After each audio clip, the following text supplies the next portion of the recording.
The extraordinary city of Ayodhya stands as a testament to the resilience of the world's sole surviving ancient culture.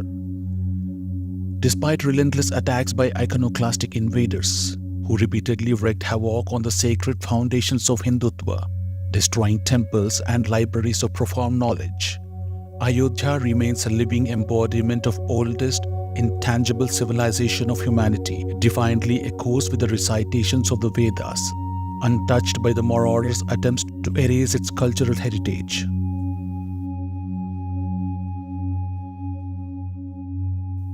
Chronicled in the ancient Sanskrit texts like Ramayana and Mahabharata as the legendary city founded by Manu, the forefather of mankind, Ayodhya stands as the capital of Ikshvaku kings, notably featuring Prabhu Sri Ram in its lineage. Under his reign, the kingdom reached unparalleled grandeur, epitomizing the concept of Ramarajya. The Purana Panchalakshana also describes the city as the capital of Ikshvaku kings, including Harishchandra.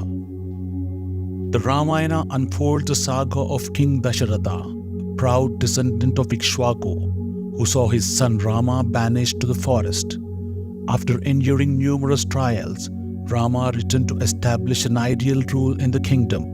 Uttarakhanda recounts Rama's division of the realm into North and South Kosala, each with its capital at Shravasti and Kushavati, where he appointed his sons Lava and Kusha as rulers. Rama's departure from mortal realm, marked by entering the Sarayu river with Ayodhya's inhabitants, led to a celestial ascent at Kopratara Tirtha. King Rishabha later repopulated Ayodhya. Various literary works such as Bhasa's Abhisheka Nataka, Pratima Nataka, and Kalidasa's Raghuvamsha delve into Ayodhya's narrative. According to Jain tradition, Ayodhya witnessed the birth of 5 Tirthankaras. However, its rich temple-laden landscape faced upheaval when Mughal Emperor Babur ordered its demolition, replacing it with a mosque on the contested grounds where a Hindu temple once stood. In the year 1226 AD, Ayodhya became the capital of Awadh under the dominion of Delhi Sultanate. Although pilgrimage was permitted, the imposition of taxes on pilgrims curtailed the financial prosperity of the temples, leaving them deprived of a substantial income. Alexander Cunningham's word in Lucknow Gazette echoes the cries of innocent people. Mir Banki, who worked for Babur, planned a terrible attack that resulted in the deaths of over 174,000 Hindus. These brave defenders of Sri Ram temple were ruthlessly killed, and Mir Banki's cannons destroyed the revered temple. Hamilton's report in the Barabanki Gazette tells a dark story where stones from Lahore, stained with blood of Hindus, were used to build a mosque. Babur's memoirs describe the destruction of Ram Mandir in Ayodhya on the orders of Abbas Musa Ashikan Kalan. The materials from the temple were reused to build a mosque, a sad testament to the sacrilege suffered. The brutality in Ayodhya did not crush the spirit of resistance in the hearts of Hindu residents. The turmoil continued into Humayun's reign, where 10,000 Suryavamshi Kshatriya warriors from Sirisinda and Rajepur near Ayodhya fought for Ram Janmabhoomi. They destroyed Mughal structures around the temple, even breaching the entrance to the Babri Masjid. In a tragic turn, the Mughal army killed them in retaliation and destroyed the villages they came from. Despite the bloodshed, Hindus, resilient as ever, regrouped to reclaim Ram Janmabhoomi after Humayun's rule. Another intense battle unfolded under Akbar's rule.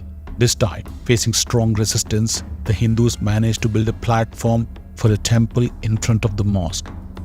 Raja Birbal and Raja Todarmal convinced Akbar to let the platform stand, and a small temple with Sri Ram Murti was eventually permitted. The accounts of Akbar's reign, known as Aina-e-Akbari, show the ongoing struggle of Hindus. The order to build platform continued under Akbar's son Nuruddin Jahangir and grandson Shahabuddin Shah Jahan, who allowed Hindu worship without interference for a while. However, the shadow of Aurangzeb loomed large as he sent his general Jawaz Khan to attack Ayodhya. The vigilant Hindus, aware of the impending danger, protected the idol of Sri Ram and other temple artifacts. Surrounding villages united to form a strong Hindu force to defend their heritage. Vaishnava Das, a devoted disciple of Samartha Ramadas Swami, resided at Parshuram Monastery on the Ahalya Ghat in Ayodhya, backed by 10,000 determined sadhus. Upon hearing of Jabaz Khan's assault on Rama Janmabhoomi, they swiftly united to stand alongside the Hindus in a fierce clash that unfolded over 7 intense days at Urvashi Kund. Ultimately, the Mughal forces retreated, defeated in the face of determined Hindu resistance. However, a false sense of peace prevailed until Aurangzeb renewed attack in 1664. In this brutal episode, 10,000 Hindus fell victim to Aurangzeb's cruelty, and their bodies were cast into the well to the west of the temple. After the attack, the royal army destroyed the platform of Ram Mandir and fortified the area. Every year on Ramanavami, Hindus used to gather to offer flowers and prayers to the desecrated platform as a poignant remembrance ritual. The struggle continued during the rule of Nawabs in Lucknow. Attempts to reclaim Rama Janmabhoomi during Nawab Shadat Ali's reign failed. The fervor persisted during Nawab Naseeruddin Haidar's rule, leading to an 8-day battle where Hindu kings joined forces. The Hindu triumph at Hanumangarh was short-lived as the Nawab's forces reclaimed Ram Janmabhoomi. Nawab Wajid Ali Shah's reign witnessed a united front of almost every Hindu king in Awadh participating in the relentless struggle. Cunningham's account in the Faizabad literary collection reveals a chaotic scene where the Nawab's army, mostly English, watched Hindus and Muslims clash for the control of Ayodhya. Houses, crypts, and mosques crumbled during the ferocious 2-day battle, sparing neither livestock nor livelihoods. Despite their anger, Hindu warriors refrained from attacking Muslim women and children. The situation escalated to the point where Nawab's army imposed travel restrictions in Ayodhya. Maharaja Man Singh's intervention, along with Nawab's cooperation, led to the directive for Hindus to rebuild the platform in Ayodhya and install the idol of Sri Ram. A makeshift temple rose from the ashes of the conflict. From 1528 to 1885, Hindus fervently struggled to liberate Rama Janmabhoomi site from the grip of Islamists, engaging in annual battles that extracted a heavy toll of lives. In the year 1885, a historic chapter unfolded as Mahant Raghubar Das, the eminent seer at the forefront of the legal crusade for Rama Janmabhoomi land in Ayodhya, took the momentous step of filing the first case in January. This marked the commencement of a legal journey that would echo through corridors of time. Even under British rule, Hindus held on to their dream of a temple in Rama Janmabhoomi. Attempts in 1912 were thwarted, but in 1934, Hindus, overcoming British forces, tried to attack the masjid. J.P. Nicholson, a British officer, restored the damage and rebuilt the masjid. In the paradox of independent India, partitioned on religious lines, the fight for Ram Temple endured against all odds.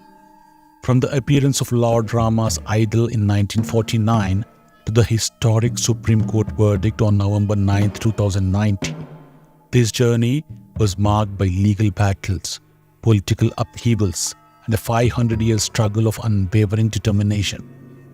The irony lies in the fact that Hindus had to endure such a tumultuous trial to assert their sacred space in a Hindu-majority nation, all because some leaders were reluctant to disturb the facade of secularism, who dared to challenge the existence of Lord Rama, with pseudo-historians dismissing his reality as a mere myth.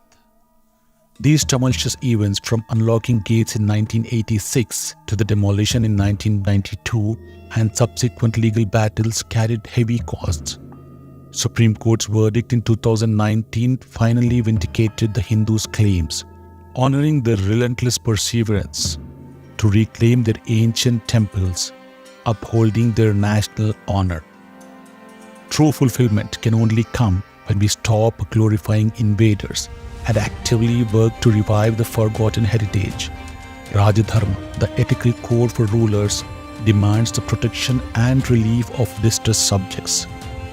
The historic judgment of Ayodhya highlights the disgraceful role played by faceless historians who distorted our history. Yet, their attempts to influence Archaeological Survey of India failed, and ASI emerges as the unsung hero, revealing the truth's light with the grace of Prabhu Sri Ramachandra. The echoes of Ayodhya's pain and resilience should echo through ages, reminding us of the indomitable spirit that endures against all odds.